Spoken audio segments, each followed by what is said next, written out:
سمجھیں کہ وہ اجازت دے گا تو۔ آپ وحدت امت کی بات کرتے ہیں تو آپ صحابہ کے واقعات کو کیوں اچھالتے ہیں؟ ان باتوں کے کرنے کا مقصد کیا ہے، تقریب یا تعمیر؟ باتوں کو اچھالنا بالکل، اگر لوگ نہ اچھال دیں دفن کرنے کی کام، مگر مصیبت ہی نہیں پر جھگڑا۔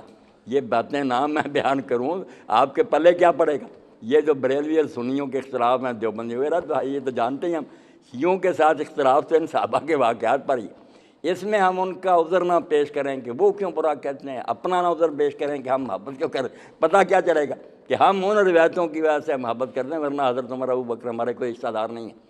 ہم نے سنا پڑھا کہ وہ رسول اللہ کے خالص ساتھی تھے، بعد میں انہوں نے عدل و انصاف، ہم ان روایتوں پر انحصار کی ڈیپینڈ کرتے ہیں کہ یہ ٹھیک ہے، بسم اللہ۔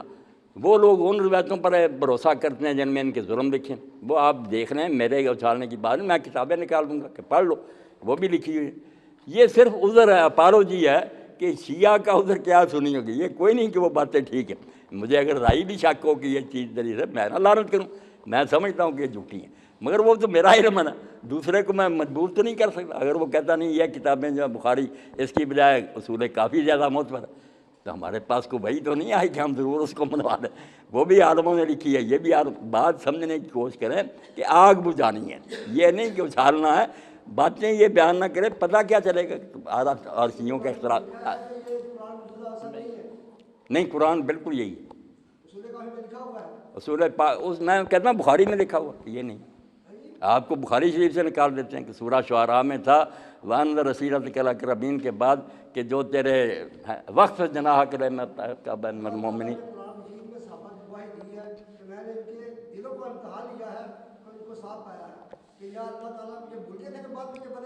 نہیں، آپ جو ہے نا یہ بات قرآن مجید کی جو کریں گے، آپ خود آنکھیں کھول کر دیکھیں، قرآن مجید 3 طبقے حضور کے ساتھیوں کے بیان کرتا۔ یہ داندری نہ سنی کریں کہ سارے ایسے ایسے، نہ، قرآن میں ایک ہی دعوت سابقون الاولون نکال لیں، آپ دیکھیں گے کہ اللہ جو آگے نکل گیا نیکیوں میں، مہاجرین انصار میں، سب کا بھی نہیں، بس سابقون الاولون من المہاجرین والانصار، ان کا کہتا ہے کہ اللہ۔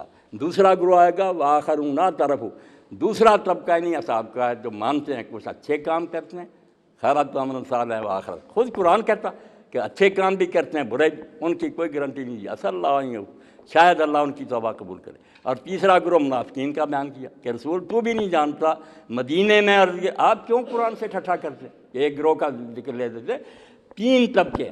اب جو صحابی سمجھتا ہے کہ یہ پہلے طبقے میں بسم اللہ، ہم ان کا احترام، جو کہتا نہیں وہ دوسرے درجے میں، جو گناہ گاروں کا، کچھ کہیں گے تیسرے طبقے میں لا تعلم، تو بھی نہیں ابھی نہیں جانتا، ہم جانتے، مرض النفاق، وہ اتنے پختہ۔ قرآن خود 3 طبقے حضور کے ساتھیوں کے بیان کر رہا۔ اب اس کی کوئی فہرست نہیں آئی، ہمیں ایک یاد ہے عبداللہ بن ابی۔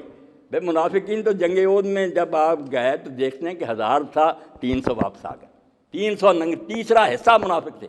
بعد میں جو اسلام پھیلا اور زیادہ منافق بنتے گئے۔ اب ان کی کوئی لسٹ چھپی ہے کیا صاحب میں سے یہ منافق تھے؟ ہم اصولی بات کہہ سکتے ہیں کہ جو سچے دل سے مخلص حضور کا ساتھی تھا اس کے اللہ کی بے شمار رحمتیں ہیں، مگر کون ہے تھا کون نہیں، فیصلہ کون کرے؟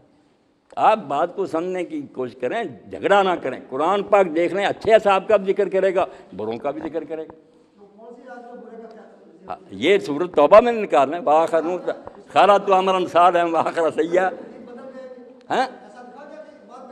نہیں بدل نہیں جائیں گے، اس وقت ہی بدلے ہوئے تھے کہ ایک پکے ہیں نیکیوں میں، ایک جو ہیں ملے جلے کام کرتے ہیں، ایک منافقین ہے۔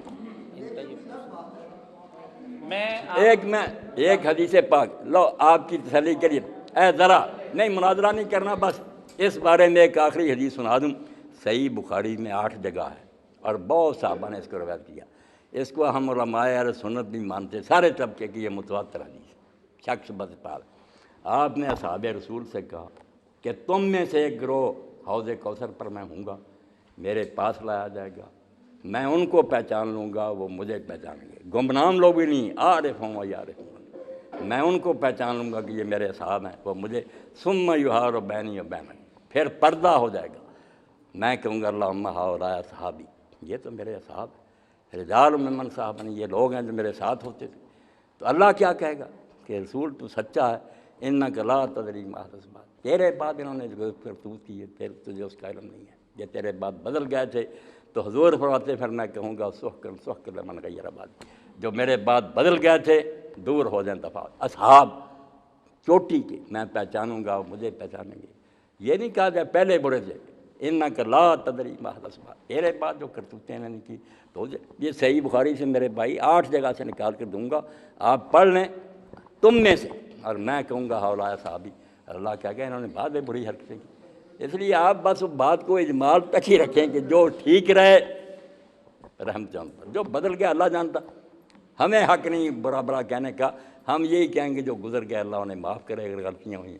مگر دوسرا آدمی جو سمجھتا کہ انہوں نے یار ظلم کیا، کتابوں میں وہ بھی موجود ہے. آپ دیکھ لیں کتابیں نکال کے، جس طرح آپ کو اچھی ملیں گی دوسری بھی انہی کتابوں میں. اب لکھنے والے رپورٹر جو ہیں انہوں نے ہمیں اس مصیبت میں ڈال دیا. کیا کریں؟ کچھ ان روایتوں پر اعتبار کر رہے تھے، کچھ ان پر کر رہے تھے.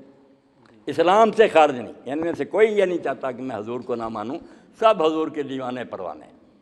آپ اگر محبت کرتے ہیں صحابہ سے تو اسی لیے نبی علیہ السلام کے ساتھی ہیں. بسم اللہ. وہ اگر برا کہتے ہیں، وہ کہتے ہیں یا رسول اللہ کے صحابی اگر بعد میں انہوں نے یہ حرکتیں کی تو دین انہیں پرمٹ دیتا کہ وہ ایسے ظلم کرے. اور کوئی جی اس میں آپ حضرات سے گزارش ہے یہ تھوڑی سی فہم و تفہیم ہاں، آپ فہم و جاری رکھیں. مناظرہ ہمیں بحث نہیں. اس میں کوئی ابہام نہیں ہے. مولانا کسی شیعہ یا کسی سنی کی حمایت کے لیے نہیں ہے، ہاں، صرف ایک گفتگو ہے کہ جس میں ہم نے یہ فقط یہ کہا ہے آپ سے کہ دونوں فریقین کی 2 مختلف باتیں ہیں.